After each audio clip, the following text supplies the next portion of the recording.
All right. Boom. All right. Sweet. Well, welcome to another edition of The Bold Take. We are pleased to be joined this evening. Well, first, before we get to introducing our esteemed guest, folks, I think we're on record. Until the record improves, there's not a lot of ways that we can keep saying the same thing about the team. Trevor Lawrence, good. Trevor Lawrence, lots of hope. Big fans. Pretty much everything else, not so great.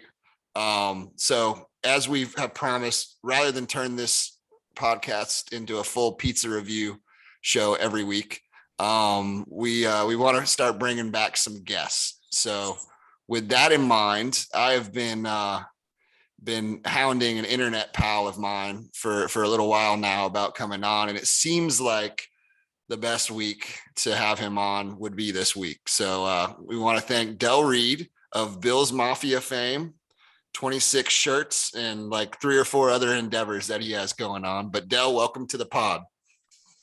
Thank you. Former Bold City Brigade member. I let that membership lapse, unfortunately. Like I said, I don't give a rip about your team, but I love what you guys are doing with Bold City Brigade, so I had to support it. But, yeah, no, I'm happy to be on, man. Yeah, and since we're doing since we're having some confessions here early on in the episode, I still remember when you shipped us some hats one time and you included a Bills t-shirt, and I still have that shirt. It's sitting, I mean, that was what, 5 years ago. It's sitting in our storage unit where we keep all our gear. And I fully meant to stop by the storage unit and throw it on the night just to mess with you. I forgot I did that. Go me. I totally forgot I did that. Yeah. Yeah, it was an expert maneuver. But yeah, so Del, we are I think obviously 2 teams seemingly kind of on different trajectories at the moment. You are coming to town this weekend. So it's perfect. Your first time in Jacksonville for a game. Yep. And we want to get your story, right? So we want to hear, we're going to get into, some talk about Bills Mafia, some of the good, some of the perception maybe that you don't always love, and the genesis of how Bills Mafia started. And then we want to get into a little bit about 26 shirts and how that's blown up and all the awesome stuff you're doing with that. But first and foremost, you're coming to town this weekend. What are you looking forward to most? I am looking forward to, I guess, first and foremost, temperatures over 60, maybe. Can I get that? That'd be awesome. Maybe. It's all right. It was 32 this morning here, so it's all good. That's cold. It warms up in defense of Western New York. It starts out cold, it warms up, and about a month that won't necessarily be the case, but we'll see where it goes. But no, I'm looking forward to just really just hanging out, and not to. I'm not talking smack, but I'm not thinking this is going to be much of a speed bump for the Bills. So I'm looking forward to the game. I'm looking forward to meeting a bunch of you guys, hopefully face to face. I would probably owe you both a beer. I mean, after knowing you guys for so long and through social media and everything. But just looking forward to hanging out. I'm coming down with about 10 family members. My wife's cousin, my cousin, we've been married long enough.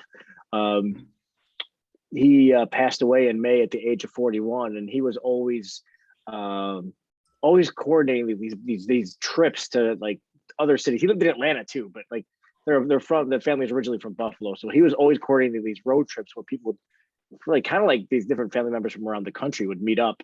And one year was Green Bay, another year was Nashville, and I forget what the other city was. But every year for me, I was always like, next year, I'll do it next year. I promise, Mikey, I'll do it next year. And it would just always like the next year would come and I wouldn't do it. And then he passed away in May, and we're at the funeral. Like, it was in Atlanta, so a bunch of us, were there, a lot of family from all over. And I was like, you know what? How many of us here like didn't go when Mikey would ask us? And there was a bunch. I said, we're doing it this year. We're going somewhere, and we're gonna honor him, and we're gonna have a great time, and hopefully catch a Bills W at the same time. And it was Jacksonville was the city. Selfishly, I was kind of heading. heading that up, and I'm like, I've never been to Jacksonville. I've always wanted to, meet up with you guys and whatever. And back in May, I didn't know how Trevor Lawrence and Urban Meyer were going to go, so I wasn't just like, oh, let's go there. It'll be a layup. I keep saying that. I said that twice now. Like, I'm in dangerous jinx territory. We will run it back. We will run it back. Yeah, right? Keep going, Del. Keep going. Yeah, right.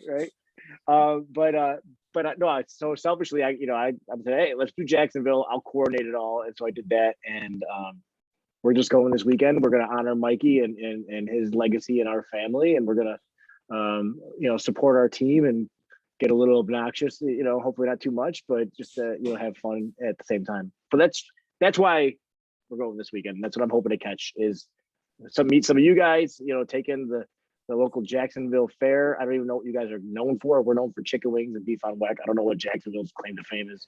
Maybe I'll pick up some of that, whatever it is, while I'm there, and have a good time. That's awesome, man. Well, I mean, obviously you had shared that story with me, and I told you at the time as well, like, obviously our condolences to your family, for your cousin, but what a freaking awesome way to honor him. And as somebody who plans a lot of away trips myself, I mean, Dilla, if you outlive me, which is inevitable because you're built like a tank, go ahead and just honor me that way. All right, just plan. Gotcha. And maybe we'll be better. Maybe we'll be better by the time I die. I don't know. But that's awesome, man. So you are you're coming to town at a good time. This time of year, you're not going to sweat your nuts off.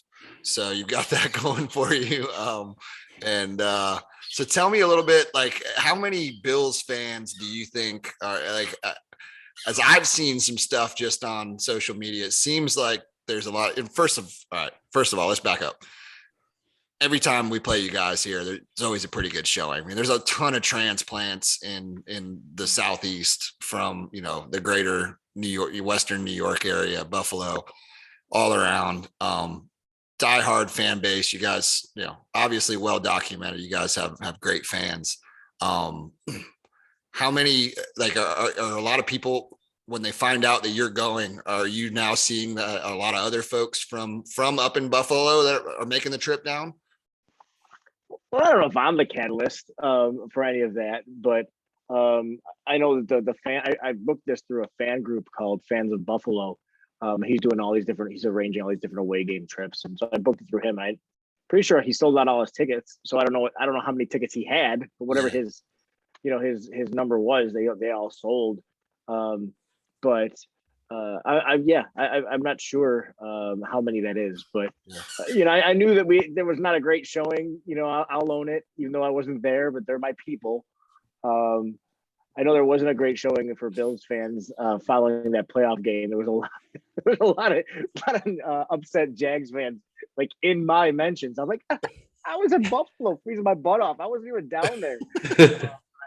So I don't know what those parking lots are going to look like after the game, but I promise it's not me. I promise it's not me. I didn't do it. Just put me on. Run that back. Maybe.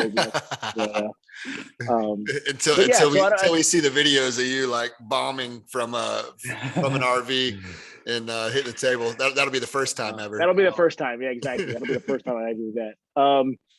But yeah, no. So Bills fans are known to travel well. We love this team. You guys understand how it is. There's rough times, and Bills fans and Jags fans. It's funny. I see them argue on Twitter. Kind of often, like at least once a season, I'll see some blow up where a bunch of people are yelling at each other. We're so similar in terms of like what we've had to deal with over the years, and the Bills are in an upswing right now, but like 20 years before that, it wasn't the case. It was a frustrating affair, and so I feel like we kind of understand each other a lot. But we've never left through all of this. Like, you guys, the Bold City Brigade, everything you guys have done, like, you never left, and you're not leaving now. You're doing a podcast, and understandably, you don't want to talk about the team as it stands at the moment, but like, you're there. You're wearing your hat, you're wearing your shirt right now. Dilla, you got your hoodie on. I saw that little Jags. There it is. So we're so similar in terms of fan bases. Because it's not like that for for every NFL team, at least in my limited experience, but so now I'm going off some rabbit trail. I don't even know what we were talking about. Oh, you're good. I mean, I'm But, glad you brought that up just as far as the similarities. I think in a weird way, right? Like when you have a lot in common, sometimes you're still gonna have those blow ups, right? Because I think you've got a fiercely proud and at the same time battered, right? I mean, Bills, like there are a lot of parallels there, right? I mean, for a while there, until the Pagulas came along, it seemed like everybody was trying to give your team to Toronto or to wherever, right? And similarly here, I think it's always been almost like siblings, right? And so you got a lot in common, but you're gonna fight a lot of times too because you got those similarities in personalities and whatnot. But yeah, I'm glad both fan bases are a little sensitive. We're a little sensitive, both fan bases, I think. Yeah. But even the thing that I don't say this mockingly, like I would say like the tarps that you guys always have to hear about in the stadium. Those are still up there, right? No, they're not. Okay, great. So, but for years, people would make those jokes about the tarps over the seats, and I would get in fights with Bills fans. Like, this stadium was built because of the Georgia Florida game every year, and wasn't that part of the contract that it had to be a certain size to accommodate this one football game? Yeah, and so then so anyways, I've always had your back. Well, we appreciate that, bro. We appreciate that. And I think it is hilarious though, because I'm pretty sure at times, I don't think it's been any time recently, but times in the past, I've, some idiot with Bill's Mafia and his handle or something is just going off on me or people that I know. And I've just been like, yo, Del, come get your boy. Hey, for the record, I hate when you do that. I know, and I haven't done it in a long time. It's always some fan I've never even heard of. I'm like, who is this person? But anyways, yeah, you can keep doing it. I'll just mute it. It's fine. I'm surprised you haven't muted me yet, but no. So, yeah, I mean, those similarities are what they are. We've had to deal with a lot of just and I guess in fairness, some of it is deserved at times, right? The organizations, the teams haven't been, banner organizations at times over the last 20 years for sure. So, well, along those lines, tell me, so I was telling you this before we jumped on. I think most of the people who are going to listen to this podcast, or not most, all of the people who are going to listen to this podcast have heard the term Bills Mafia, have seen the hashtag, have heard it uttered or yelled, have seen some talking head now, because that's how pretty much everybody from a national media perspective references the fan base for the most part, right? The Mafia, the Bills Mafia, from Chris Berman to Nate Burleson to everybody in between, right? But I don't think everybody who's going to listen to this knows exactly what the group is now, or just what that stands for, what it looks like, and then sort of the genesis, like how it all started. So maybe start there. Start with, how it started, because it's a really cool story. So I want to make sure that we share it. Yeah, no. So in 2010, the team started 0-8 that season. They had some promising young players, Stevie Johnson, chief among them.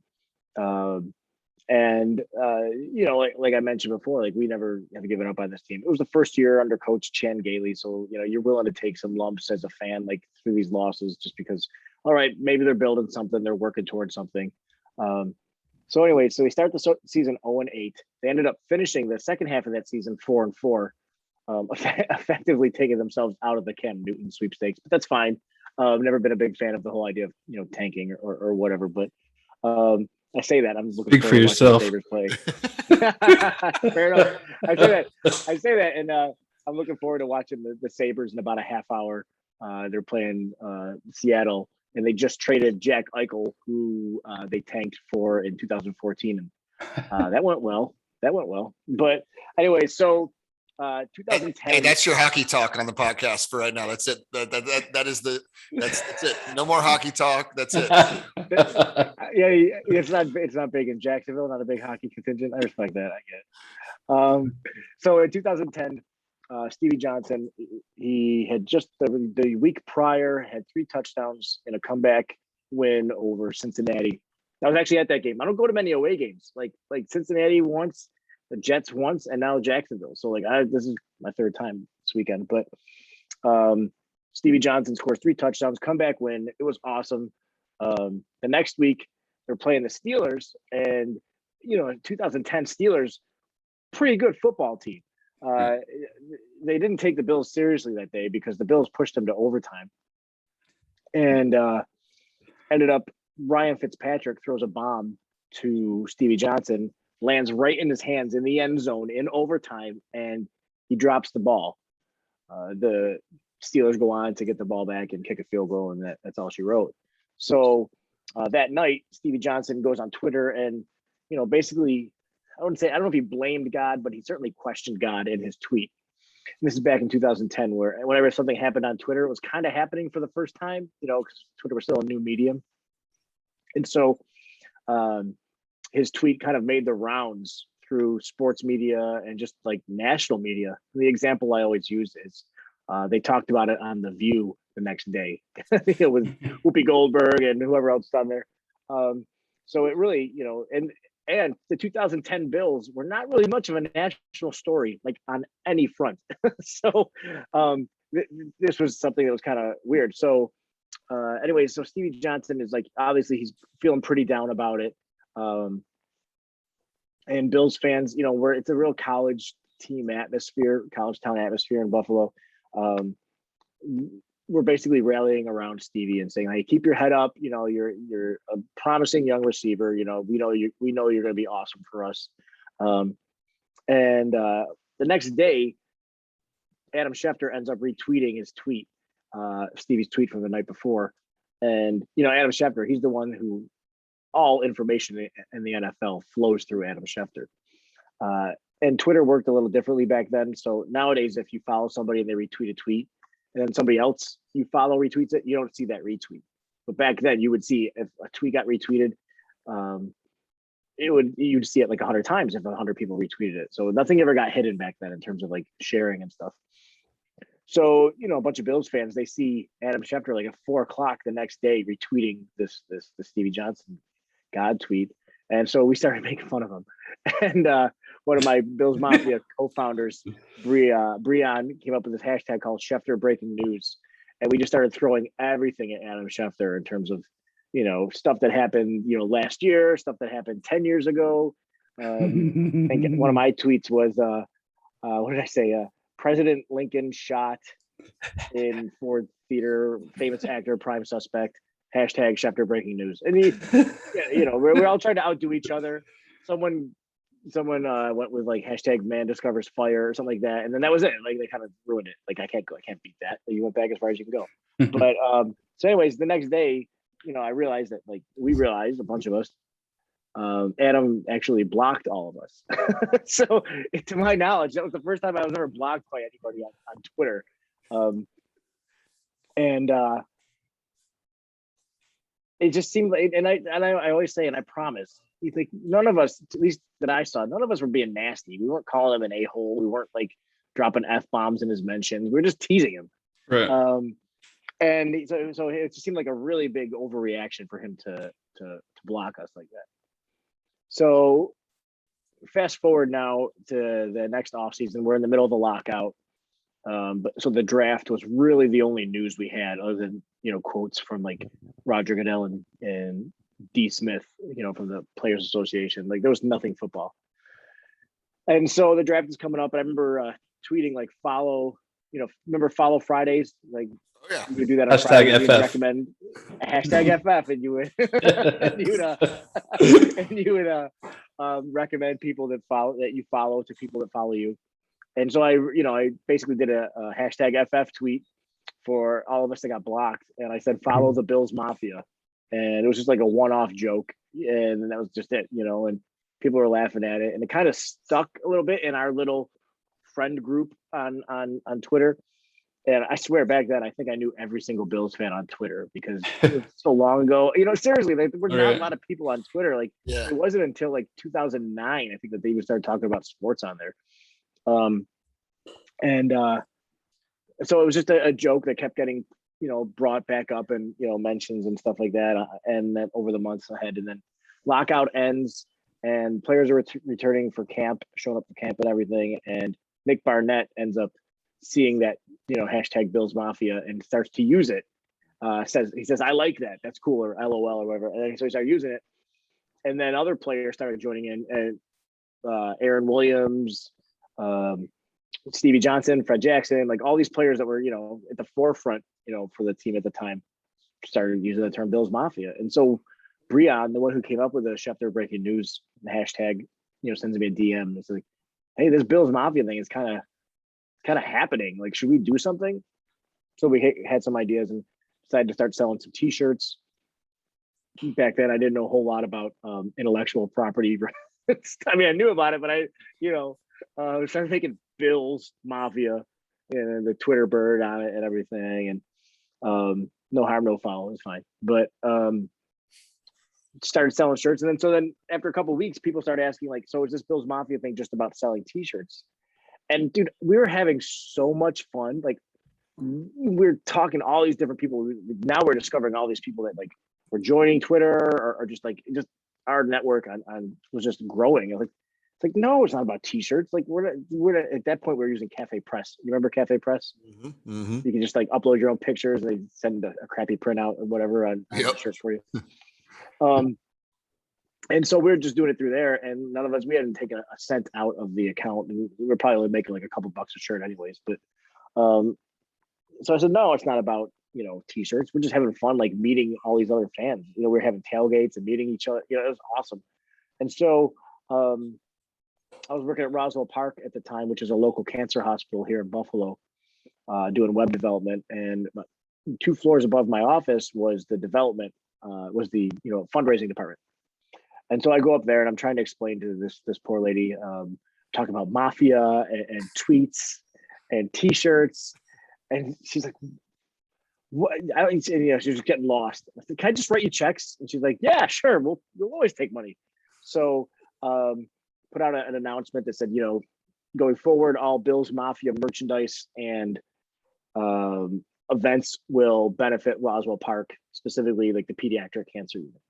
And that's kind of how it started in terms of the Bills Mafia having that charitable angle that is like so well known today.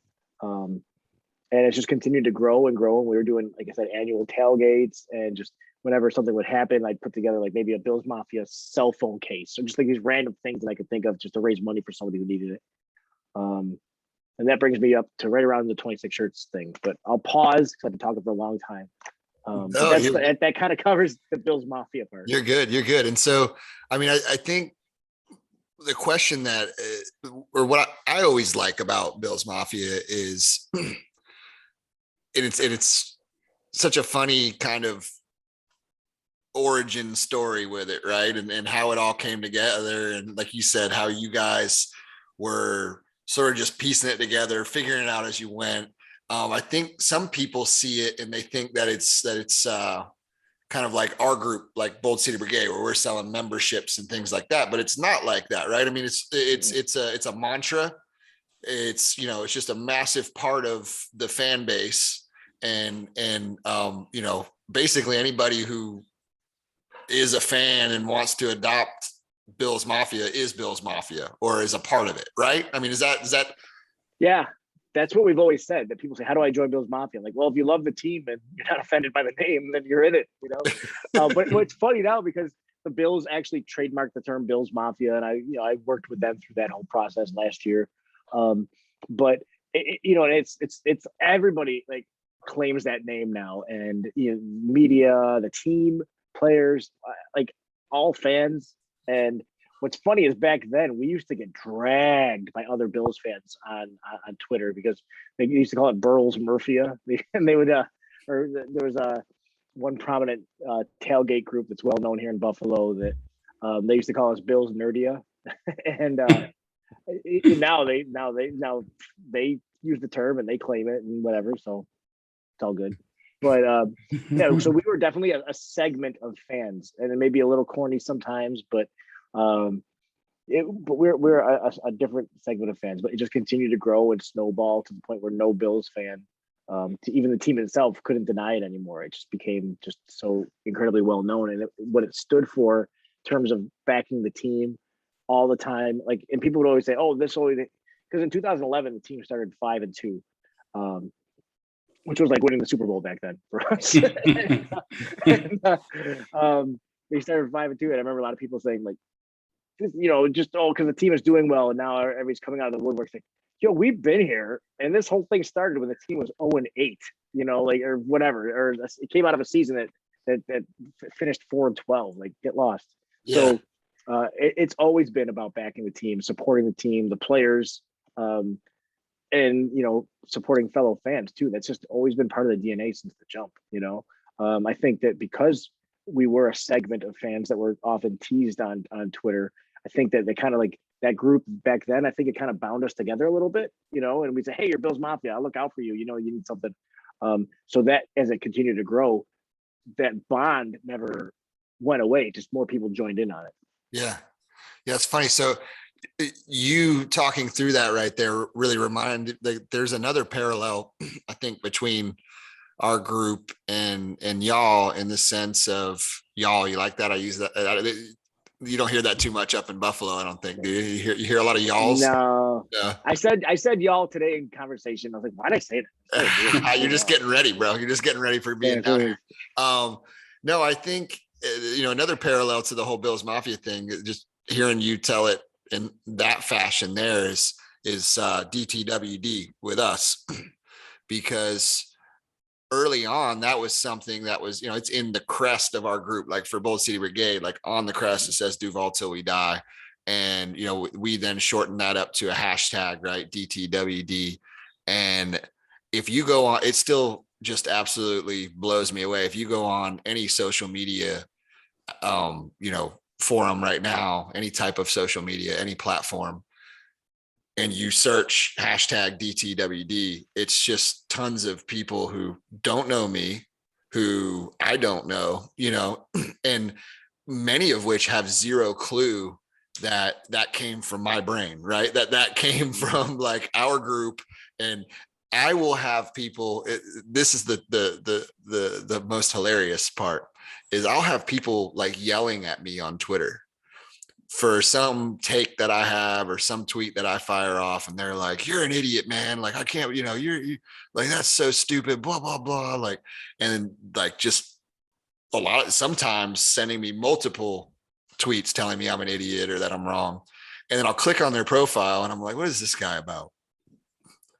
First thing in the profile, hashtag DTWD. And I'm just like, I'm such a moron, but you have zero clue that, like, the very first thing in your profile is from my brain, right? Yeah. Like, or when they say, like, you're not DTWD, yeah, like, bro, you're not about the team right now. Like, shut up, dude. Like, oh yeah, Bree and I have a joke, because we've had that in the past too. Bree and I will joke, and Leslie will say, like, "Oh, you're not Bills Mafia. You're not real Bills Mafia." yeah, But you're right though about DTWD and Bills Mafia. Like, both terms kind of grew up and left the house, and they don't belong to us. And that's something that I've never, since day one with Bills Mafia, I've never tried to hold it and keep it as my own, because if it was ever going to be something that was going to really truly be something that rallies all the fans together, and like a banner under every, that every fan can kind of get under and support the team through, then I can't call it my own. I can't, because if I try and make it mine, if I try to hold on to it,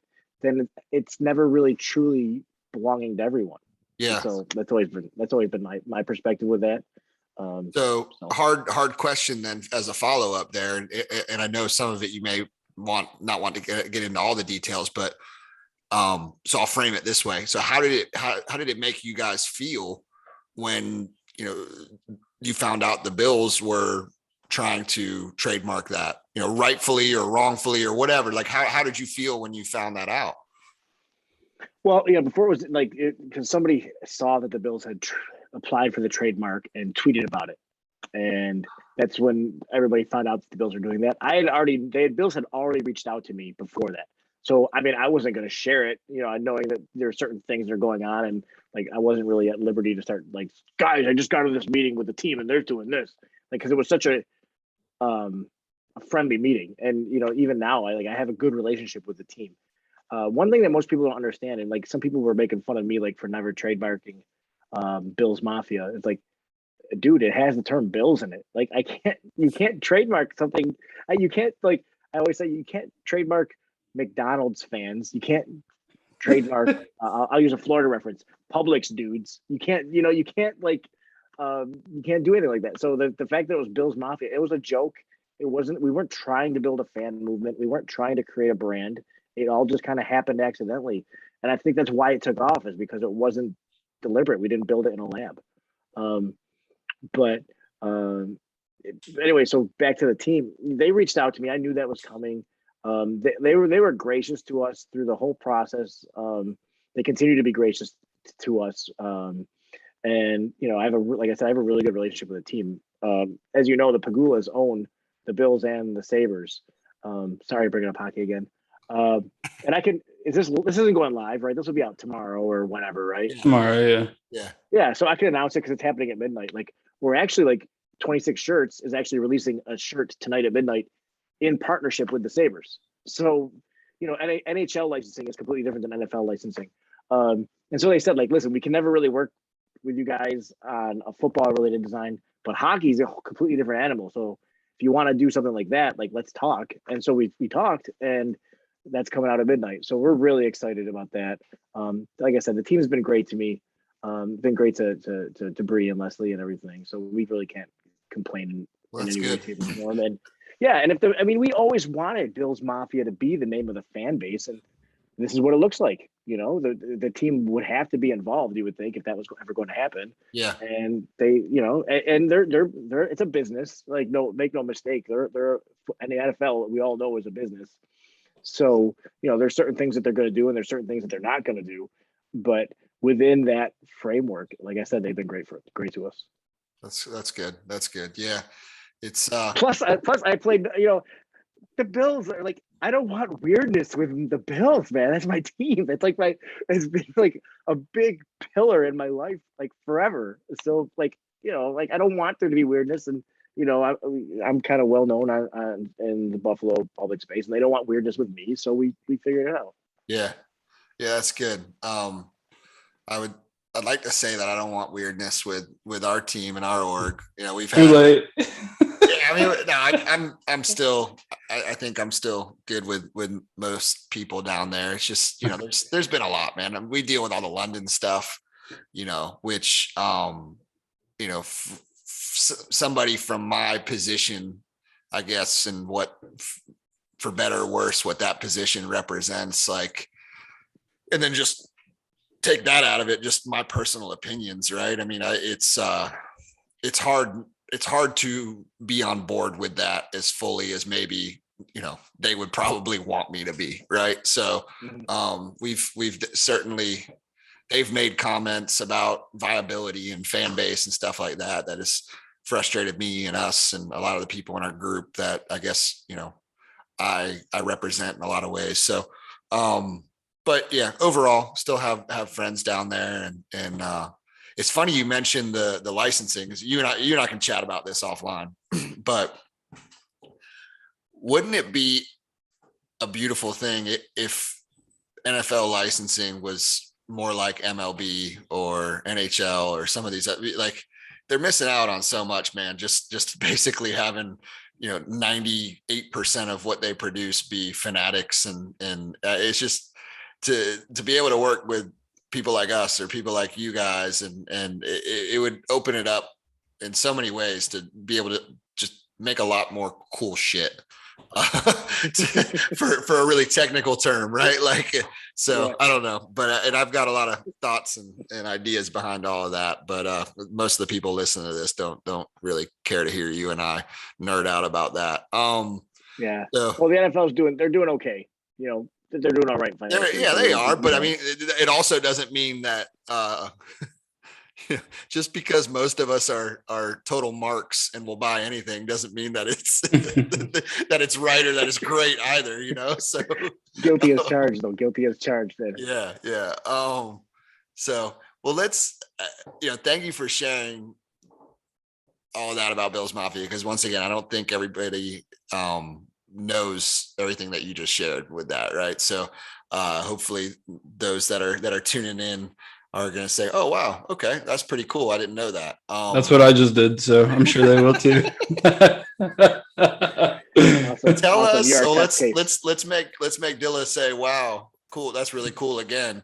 Tell us about 26 shirts, which is, correct me if I'm wrong, I mean, that's your livelihood now, right? Like that's your calling. Yeah. It's all the above, right? It's your career, it's your Yep. business, it's turned into a calling. So tell everybody about what 26 shirts is. And I know obviously you're probably about to seamlessly transition from the Mafia story into that, because there's a lot of parallels, but yeah, tell us about 26 shirts.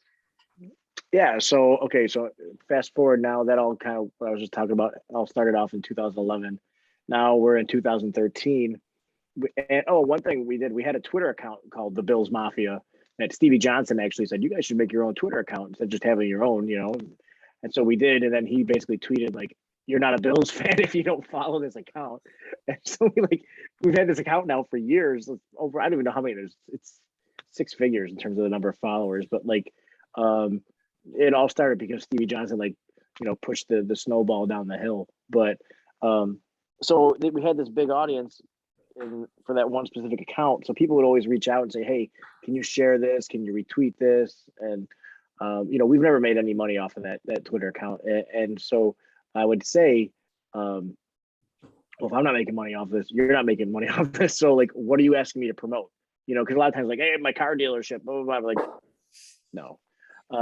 And so this 2013 is actually 8 years ago yesterday. This guy sends me a DM and says, hey, I'm wondering if you could share this this online raffle that I'm doing. And so I look at it, it's an autographed Mario Williams jersey, which in 2013 was cool for a Bills fan. Right. And he had won it from Summer Sanders, who was, depending on your age, you either, well, first of all, don't know who she is, or you know that she is a former host of a Nickelodeon game show called Slime Figure It Out. Time. Oh yeah, figured out. That's what it was. Yeah. Yep. And before that, she was actually a gold medal Olympian swimmer for the United States. Oh wow, I had no idea. So you didn't know that, right? Yeah. So those were Summer's humble beginnings, was being a gold medal Olympian, and so she's a Bills fan, and so he won this autographed jersey from her. And so I'm not, as much as I love the Bills, I'm not really memorabilia guy. I don't have I have some signed stuff in my house that I got through different things, but I'm not really big into oh, I got this signed, Andre Reid, blah, blah, blah, blah, blah, just not really into that kind of thing. But there are a lot of people are, right? So, and that's totally awesome. So, so I tell him, I'm like, yeah, I'm not memorabilia guy, but this seems like something that most people would want, winning an autographed jersey from the highest paid football player or athlete in Buffalo history that you got from an Olympian. Talk to me. What's the story here? So he goes on to tell me how his daughter has a condition called retinoblastoma, which is basically eye cancer. She had already had one eye removed, was having chemotherapy applied directly to the other eye. He lived in North Carolina, originally from Olean, which is a hour or something outside of Buffalo. And she was getting treatment at Sloan Kettering in New York City. So it's pretty expensive endeavor, right? Even the travel alone just to get there, whether or not there's a Ronald McDonald House for lodging or whatever, there's still meals you got to deal with. So anyways, I'm reading her story. This kid's 2 years old, and I'm right before I go into the office that day, I'm crying in the car. I have two daughters myself, and I always say kids make you soft, right? And but I'm reading this little girl's story and just and so I reply back. I'm like, yeah, dude, no problem. I'll retweet your tweet about your raffle. You passed the test, I guess, right? No, and but I said, you know what? Not only that, but next time we do something like unique with Bill's Mafia, like I'll give you guys the money, and so I started thinking more and more about it, and I had an idea to like sell T-shirts like on a regular basis, like just rotating and stuff, because that stuff's fun, right? When something happens, you want to wear a shirt to commemorate it. So I thought about, like, I should do this like to help families that are in need, and do like a different one every week. And my friends I'm sharing this with said, dude, you got a full-time job, you're married, you got 2 kids, and you suck, you're not even an artist. You you suck at drawing or whatever. I don't know how you're gonna pull this off. I said, I know enough people now in the social media space or in the real world, like enough artists where I think I could do it like at least every 2 weeks. So my buddy Jake he turns and looks at me and says, dude, I said, I'd like to do it for a year, do it every 2 weeks for a year. So that's like 26 shirts. I'm like, yeah, I know, but I think I could pull it off. So the next morning I wake up and, like, as much as it could be like a physical thing, like staring me in the face, like all I could think of was 26 shirts. So it's a weird name. So I was able to register a Twitter account and a Facebook and a Instagram, even back then, a domain, and on the billsmafia.com blog, I wrote, about this idea I had. I always call it like my Jerry Maguire mission statement. That movie, he writes up his mission statement, and all of a sudden he's immediately accountable to it.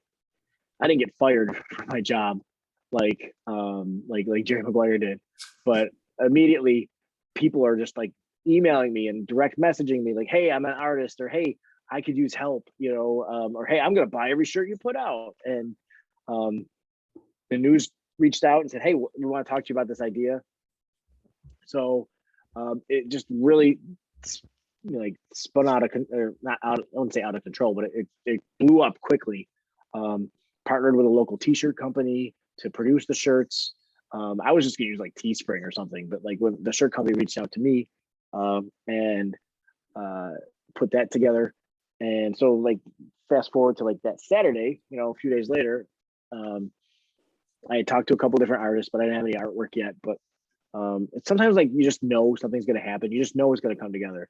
So I'm out, actually, for some reason, they want to do the interview in front of the stadium. So I'm out in front of the stadium. I'm saying, yeah, we're launching a shirt on Monday. It's going to support, this little girl and her condition. And I can't tell you what the design is because it's a surprise. So luckily later that night, the design came in. It was printable. We had to do it direct to garment just because they had too many colors, but obviously screen printing is preferred, but that's way TMI. But anyways, so it all came together. We sold 98 shirts that first 2 weeks, and it just started to like grow and grow from there. And it became pretty obvious that this was something that could last longer than a year.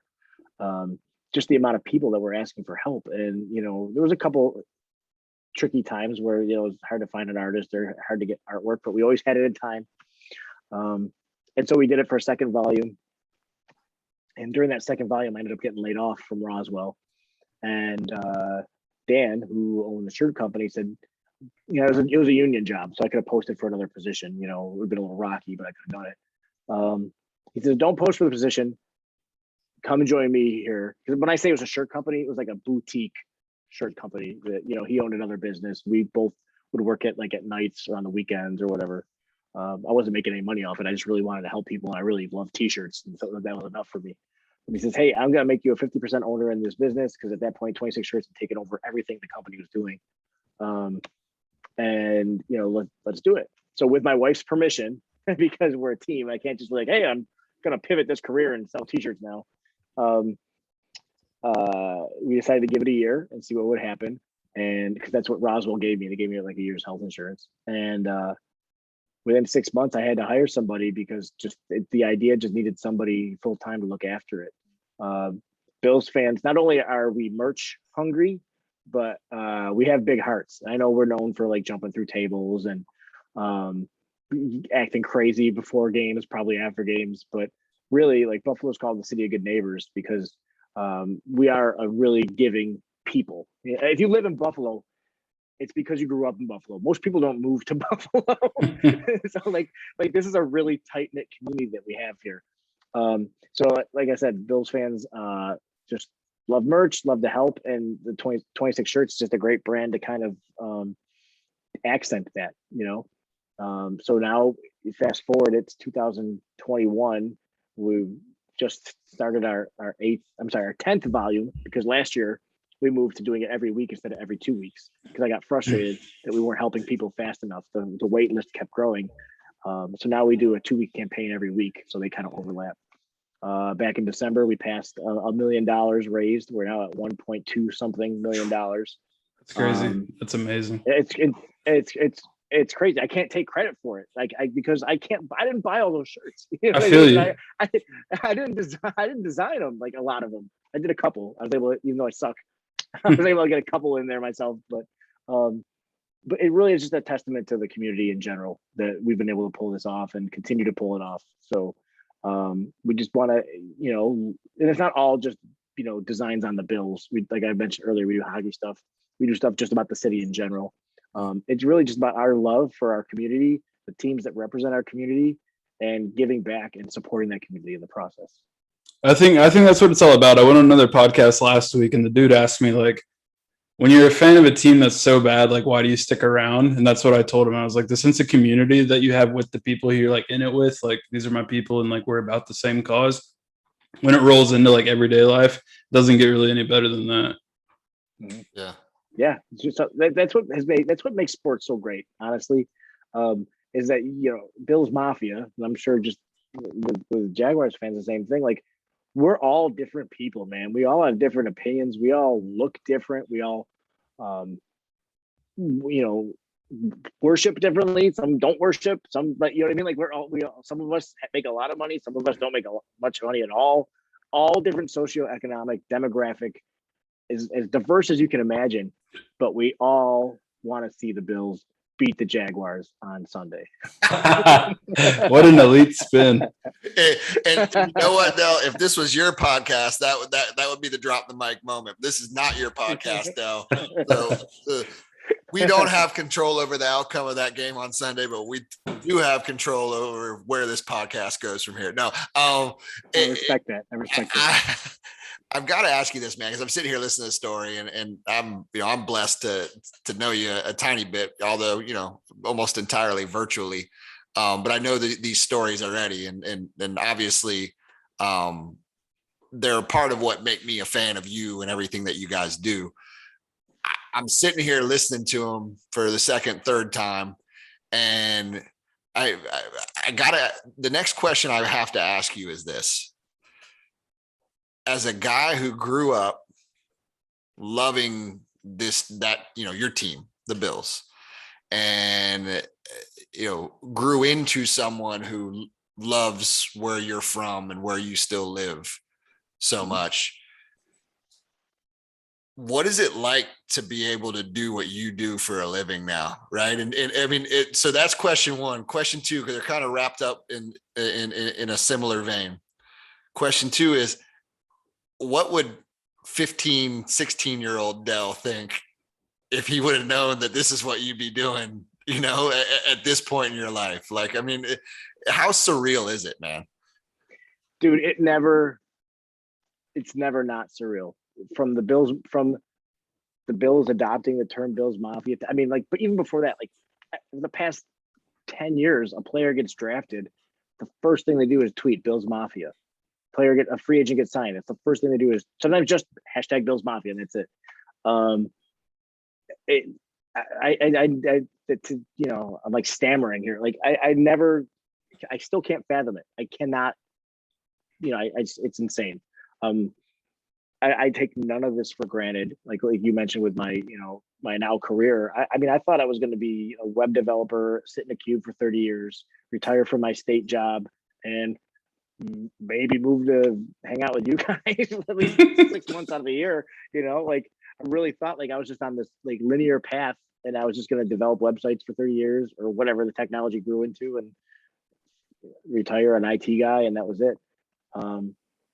And so I never take any of this for granted. Like, and there may be other fans that look at me like, oh, this guy, I don't take any, I'm living the dream. You know, that's such a funny thing to say, but like, that's all I can say, I guess, is I don't take it for granted. I try to be as humble as possible. And remember that this is all a series of accidents that just happened to happen. And you know, what's grown out of those accidents has been not me lifting it, but my fellow fans, as much a part of it as me, you know. And so that's why, with, you know, over the past 10 years, I've done my best to try to keep pushing other fans to the forefront as possible, because Bills fandom isn't Del Reid, you know. It's like I said before, with, you know, these hashtags and stuff, like, they belong to everybody.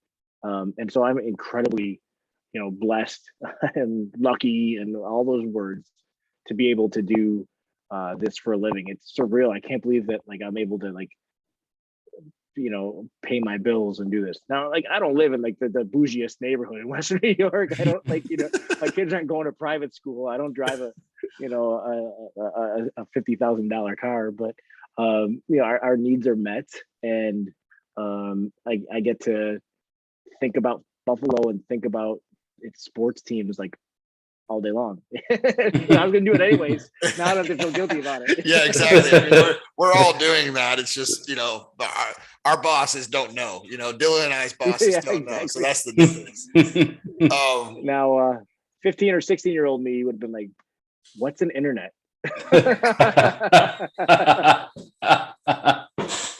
Oh man, we're old though. Yeah. A few more minutes so with you here, and I want to give you a chance because I know you a little bit, and I know how, to a degree, some of the things that are associated with Bills fans and Bills Mafia kind of grate at you because it's, you know, maybe in your words, it's not everyone, right? And so what are maybe some of the misconceptions or stereotypes that the people listening to this that you want them to know about the average Bills fan, either on game day at the Ralph or, you know, across the country or whatever? I mean, it's your chance to kind of address some of those stereotypes. Well, I'll start by saying I don't begrudge any fan how they want to get up for a game. You know, yeah, as long as they're safe, you know, as long as, like, those poor tables, they're not cheap either. Those folding tables, they're probably, last I checked, they're like $35. I haven't checked in a while. Everything's more expensive now. So yeah, you know, I think they're $40-$50 now. Yeah. It's a financial commitment to jump through a table. So, you know, in some ways, you know, I respect that, but but yeah, so but that's, if I wanted someone to know, like, you know, the average Bills fan, the average Bills tailgate you go to is a bunch of people cooking some burgers or hot dogs, you know, toasting each other with Labatt Blue or something, and talk about how much they hate the New England Patriots. Even still, this is not as wild and crazy as a lot of people think. But I mean, there are those tailgates. You know, there are those things.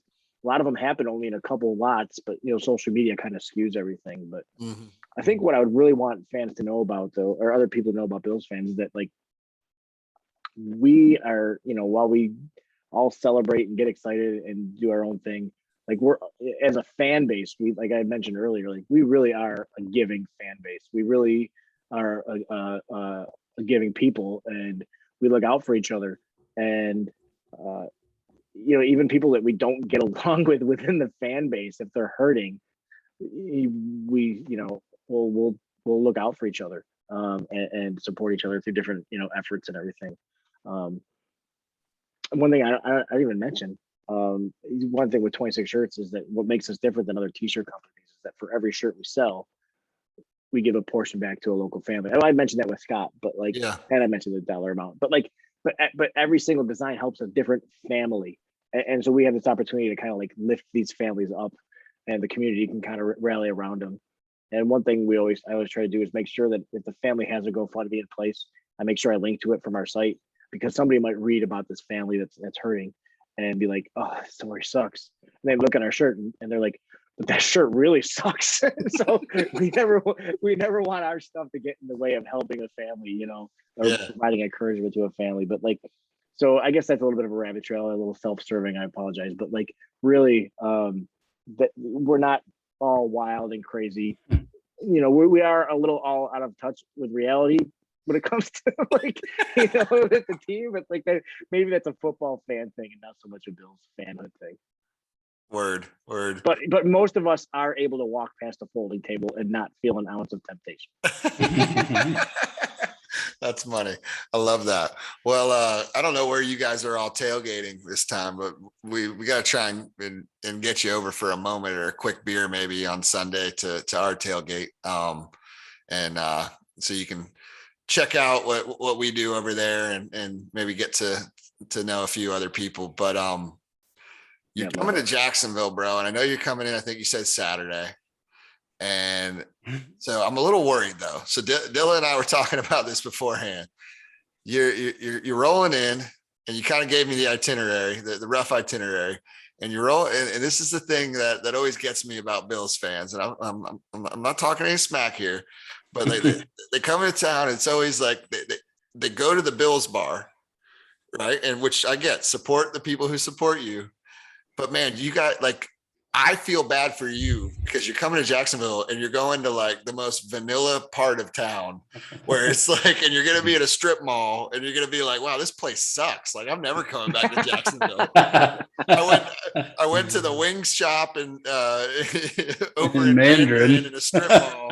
And then I went to my hotel and then I got up the day of the game and I went to the game and that's all I'm thinking in my head. So my mission here is to get you out and to experience maybe another part of town or two.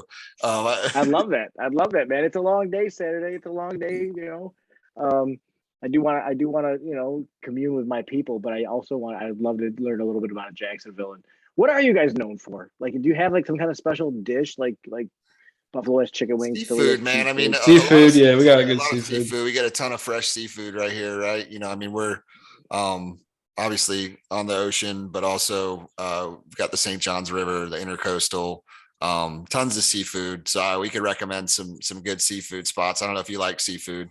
Oh yeah, absolutely. Yeah. We're not talking like fried cod here or anything, but my father-in-law is from Syracuse. Shout out to Mike. Oh, for real? Yeah, that's not. So my wife is from Syracuse. That's why I was just up there. I think you told me that before. You told me that. Yeah. Right. So that's why we were just up there with the family. But shout out to my father-in-law. He listens to the podcast from time to time.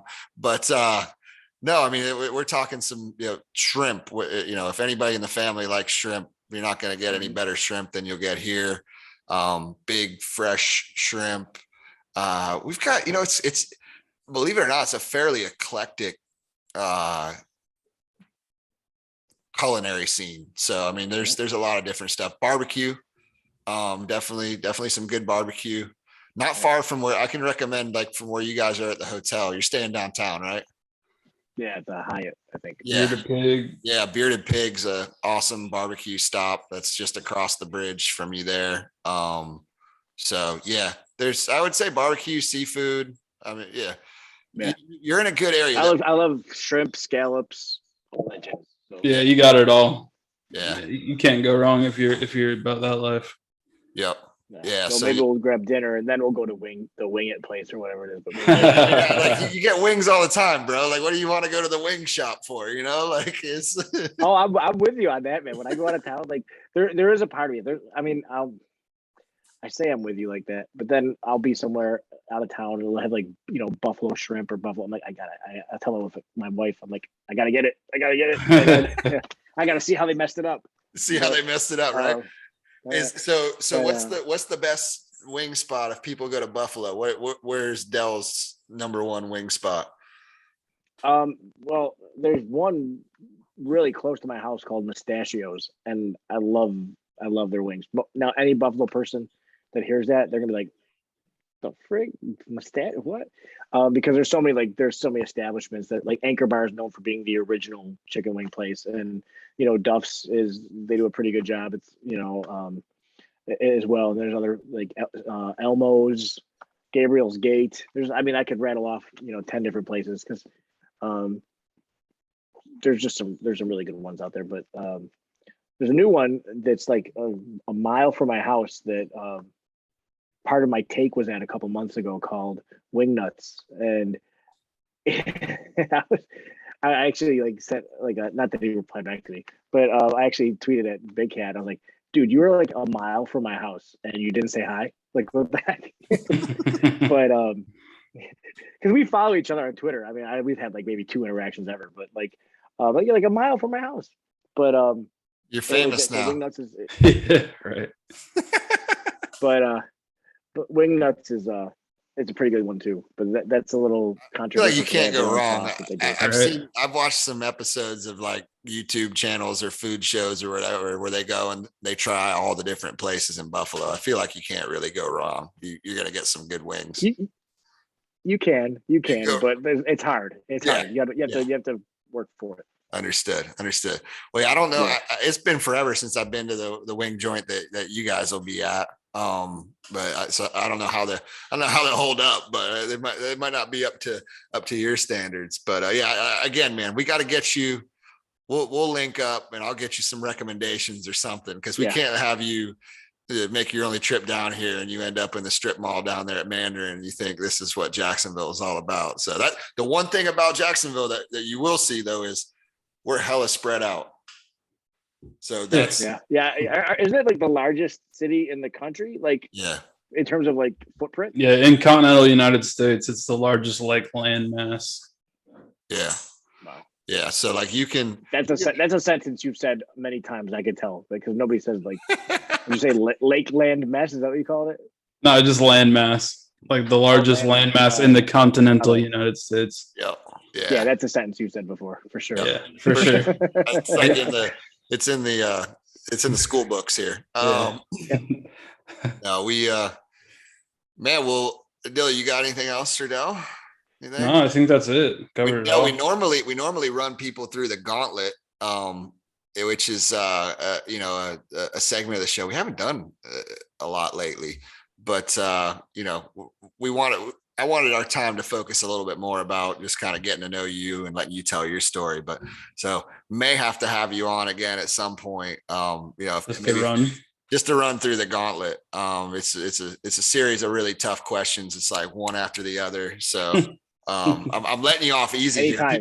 People are going to be in my mentions. Like they're going to be upset, but it's okay. You didn't put the Bills Mafia guy through the gauntlet. Like what? You guys have gone soft. But we can do a special bonus episode sometime if you want. There you go. There you go. I love it. After the Jaguars beat the Bills, we can run it back. The gauntlet. That's a couple years out though, isn't it? I mean, if you guys come in like third place in your division, maybe next year too, right? I don't know if they'll be in third place in their division. No, they won't be. But I wouldn't say second or first, so I had to bring them down to us. Oh my goodness. Well, thank you, Del, man. We appreciate you hopping on, bro. Oh yeah, I appreciate the invite. It only feels right. It only feels right with this weekend and everything. So thanks for inviting me on. It did, man. Perfect timing. The way it all linked up with you. Not only us playing y'all, but you coming down, making the special trip, and just seemed right to have you come on, man. So once again, thank you. We'll see you this weekend. And sounds good, man. So when we end the episode, what we do, it's customary around here. We've got a buddy, JB. We tell him that we love him. So pretty easy. Feel free to jump in. That's it. But we just say, love you, JB. Love you, JB. Love you, JB. Go Bills. Oh, Stuck it in there. oh my